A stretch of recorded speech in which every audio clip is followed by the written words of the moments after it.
है जी, आप देखें। आप जैसा मोटा बंदा देख बिल्कुल, आप इस तरह 2 बंदे बिठा सकते हैं, कोई इशू नहीं है। बात में तो आगे स्क्रीन से देख। अच्छा मैं चाहता कि इसके खोल के दिखाओ ना, मतलब इस फोन की क्या जी, इसके रिंग ना आ सकती। वो भी मैं आपको दिखा देता हूँ। और ये जो आप तुमने बहुत बताया, जी जी, मैं चाह रहा हूँ कि मोबाइल निकाल के एक दफ़ा हम वो ज़रा करके दिखा दें कि वो भी हो जाएगा और दूसरी चीज़ ये दिखा दें। चल मैं पहले मोबाइल से दिखा दूँ।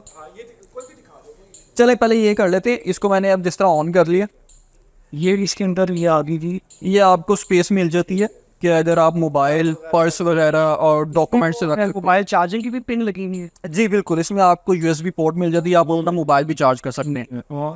और उसके अलावा वो कीज़ आ गई। जी, एक सेपरेट आपको की मिलती है, ठीक है। एक अदद आपको ये रिमोट कंट्रोलर मिलता है। अच्छा सोचा जाए तो 8 और होने चाहिए।